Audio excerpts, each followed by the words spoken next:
వాసు మాట్లాడతారు. సర్లేండి, మగాళ్ళేగా తగ్గాలి ఎప్పుడు. తగ్గాల్సిందే, తప్పదు. అందరికి నమస్కారం అండి. వచ్చిన మీడియా వాళ్ళందరికీ thank you so much for being here. So Vidyavasulaham ఇది ఒక చిన్న క్యూట్ ఈగో ఫన్ ఫిలిం.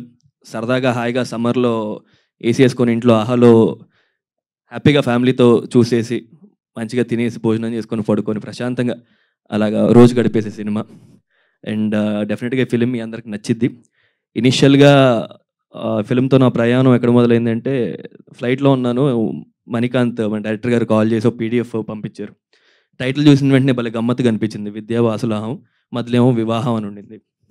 అది ఇదేదో భలే గమ్మత్తుగా ఉందని ఆ పీడిఎఫ్ మొత్తం చదివేసరికి ఇట్స్ క్యూట్ సినిమా, ఎప్పటి నుంచో ఇలాంటి ఒక చిన్న ఫ్యామిలీ కథ చేస్తే బాగుంటుంది, వెంకటేష్ గారు లాగా మనం సినిమా ఇలాంటిది ఒకటి చేద్దాం, చిన్న చిన్న గోల్స్ ఉంటాయి కదా అప్కమింగ్ యాక్టర్స్కి. సో అలాగా వెంకటేష్ గారు అప్కమింగ్ అప్పట్లో మల్లీశ్వరి కానీ ఇలాంటి సినిమాలు చూసి అరే ఇలాంటి ఒక చిన్న సినిమా చేస్తే బాగుంటుంది, భలే ఎంటర్టైనింగ్గా ఉంటుంది అని చెప్పేసి అనుకొని ఈ ఫిలిం ఒప్పుకోవడం జరిగింది. అండ్ దెన్ మహేష్ గారిని కలిసాను ఆఫీస్లో. సో ఆయన ఎలాంటి వ్యక్తి అంటే, మనకి ఏమైనా కోపం ఉంటే కోపంగా అనిపిస్తుంది, ఏమైనా ఆనందం అంటే ఆనందంగా అనిపిస్తుంది. ఆయన ఎంత సాడ్నెస్లో ఉన్నా, ఏమైనా ప్రాబ్లం ఉన్నా కూడా, ఏమండి ఈరోజు కొంచెం ఇబ్బందిగా ఉందండి అంటే అది ఆయన అది ఏంటో తెలీదు, ప్రతి విషయం నవ్వుతానే చెప్తారు, ఆ ముఖంలో నవ్వు భలే అందంగా ఉంటుంది ఆయనకి. So thank you so much sir, మిమ్మల్ని కలవడం చాలా సంతోషం నాకు. మీతో ట్రావెల్ అవ్వని ఫిలిం అండ్ ప్రతిరోజు చాలా చక్కగా చూసుకున్నారు మా వాళ్ళందరినీ సెట్లో. Thank you so much Mahesh garu and for producing this film. And then later on టెక్నీషియన్స్కి వచ్చేసరికి మ్యూజిక్ డైరెక్టర్ ఎవరు అనుకుంటున్నారు అని చెప్పేసి డిస్కషన్ వస్తే, అప్పటికి ఆల్రెడీ మణి గారు కళ్యాణి మలిక్ గారితో మాట్లాడేసి ఇలా ఉండేసరికి చాలా హ్యాపీ ఫీల్ అయ్యాను. ఎందుకంటే నా చిన్న వయసులో when I was very young చైల్డ్గా ఉన్నప్పుడు అమృతం టైటిల్ సాంగ్ అంటే పిచ్చి అనమాట. ఆ పాట వస్తే కానీ తినేవాడిని కదా, అంత పిచ్చి. సో అలా ఉండేది. అండ్ దెన్ కాలేజ్ డేస్కి వచ్చేసరికి ఏం సందేహం లేదు అనే ఒక సాంగ్. యాక్టర్గా ఈ ఏజ్ ఒక ఏమంటాం 25 ఏళ్ళు వచ్చేసరికి తర్వాత ఆయనతోనే సినిమా చేసే ఒక అదృష్టం దొరికింది. So I'm very very glad for that. Thank you so much for this association Kalyani Malik garu. And amazing tunes ఇచ్చారు. నా ఫేవరెట్ వచ్చి హే ఎవరో అనే పాట ఎన్నిసార్లు విన్నానో కూడా నాకు గుర్తులేదు, అమేజింగ్ సాంగ్ అది. అండ్ ఇంకోటి ఏంటంటే ఆ పాట మళ్ళీ మాలిక్ గారు ఇంకా సునీత గారు ఇద్దరు కలిసి పాడడం, దానికి Kittu garu lyrics if I'm not wrong ఆ సాంగ్కి. So thank you so much Kittu garu for that. And I'm so glad that ఇలాంటి ఒక అసోసియేషన్ దొరికింది నాకు అని. And coming to Chandrakiran master garu, ఒక అద్భుతమైన సాంగ్ ఉందండి, అది ఇంకా బయటకు రాలేదు, video song. It's a very nice dance number, మంచి మాస్ పాట. బస్ స్టాండ్ అయిపోయింది లైఫ్, షేక్ హ్యాండ్ ఇచ్చిందంటే వైఫ్ అని. సో ఆ పాట ఎరగొడేశారు మాస్టర్ గారు. Thank you so much for composing amazing steps అండి. Thank you so much master garu. And మన వెంకటేష్ గారు, ఆయన రైటర్ ఫిల్మ్కి భలే డైలాగ్స్ నాకు బాగా ఒకలాంటి త్రివిక్రమ్ గారి స్పేస్లో ఉంటాయండి డైలాగ్స్. ఆయన రైటింగ్ చిన్న రైమింగ్ ఉంటుంది అండ్ చెప్పేటప్పుడు మనకే నవ్వు వస్తూ ఉంటుంది అనమాట. సో ఐ హోప్ అంటే రేపు మీరు ఫిలిం చూసిన తర్వాత ఈ డైలాగ్స్ ఇవన్నీ ఎక్కడో చిన్న నమ్మకం రీల్స్ రూపంలో ట్రెండ్ అవుతుంటాయి కదా ఇన్స్టాగ్రామ్లో, అలా అవుతూ ఉంటాయి అని చెప్పి. Thank you so much Venky for amazing dialogues and story.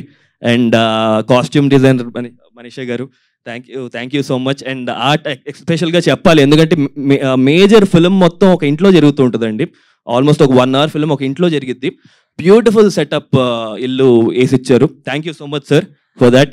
And మా Akhil DOP, amazing visuals. Thank you so much Akhil. And ఇంకా Manikanth garu, you know he's a very enthusiastic, బాగా చాలా ఎంతూజియాస్టం ఎక్కువ ఉంటుంది అనమాట. మహేష్ గారు ఏంటంటే ఏమన్నా నవ్వుతూ ఉంటారు, ఈయనకి ఏం లేకపోయినా కూడా ముఖంలో సీరియస్నెస్ ఉంటుంది. ఈయన ఆనందంగా ఉన్నా కూడా నేను చాలా హ్యాపీగా ఉన్నా పై అంటాడు సీరియస్గా. సో ఆ ముఖంలో హ్యాపీనెస్ ఉంటుంది అనమాట మంచిగా ఇప్పుడు. అండ్ దెన్ అమేజింగ్ టెక్నీషియన్, ప్రతి షాట్ని చాలా ఎంజాయ్ చేసి కంపోజ్ చేసి అదొకలాంటి మనం ఎప్పుడైనా మానిటర్లో ప్లేబ్యాక్ అడిగితే సరదాగా చెక్ చేసుకుందని చూస్తాం. ఆయన అబ్బాయి ఎంత గొప్పగా భలే వచ్చింది షాట్ అని మళ్ళీ ఆనందపడుతూ ఉంటాడు అనమాట. మళ్ళీ నెక్స్ట్ షాట్కి వెళ్ళాయన మణిగారు వేరే షాట్కి వెళ్ళాలి మనం అంటే, సూపర్ అదిరిపోయింది బై షాట్, ఒకసారి చూద్దాం మళ్ళీ చూస్తుంటాడు అక్కడ. సో అలా ఉంటుంది. Thank you so much Manikanth garu. It was a pleasure working. మళ్ళీ ఇంకో త్వరలో కలిసి we have to associate again. And Aha వచ్చేసరికి ఈ ఫిలిం 17th ఆహాలో వస్తుంది. So happy. ఇది 3వ ప్రాజెక్ట్ ఇప్పుడు ఆహాలో రిలీజ్ అవ్వడం. ఫస్ట్ సిరీస్ వచ్చి కుడియడం అయితే అని, అండ్ దెన్ కోటబొమ్మాలి అందులో వచ్చింది, and then now Vidyavasulaham is also coming on Aha. Thank you so much Aha టీమ్కి, వాళ్ళందరికీ కూడా. And it's like I become in house actor there. ప్రతి ఫిలిం కూడా Aha. Thank you so much for the encouragement. And please to watch our film May 17th. ఇది ఒక చిన్న చెప్పినట్టు చక్కటి ఈ సమ్మర్లో మంచి చిల్ ఫిలిం. ఎంజాయ్ చేయండి ఇంట్లో కూర్చొని. I hope you guys like it. Thank you so much everyone. Shivani గారి గురించి మాట్లాడమని సారీ లేదు. అండ్ శివాని గారిది శివానితో ఇప్పుడు సెకండ్ ఫిలిం ఇది రిలీజ్ అయ్యేది మాది. అండ్ మోర్ దెన్ ఫస్ట్లో యూస్ టు బి లైక్ చాలా తక్కువ మాటలు ఉండేవి, and then it became close friends అయిపోయి we're more like a family now. So శివానితో it was a pleasure working. And ఓ చిన్న అంటే ఏం చెప్తాం, చాలే ఇదే ఎక్కువ. సరే థ్యాంక్ యూ సో మచ్ అండి. చాలా బాగా చేసావు శివాని సినిమాలో.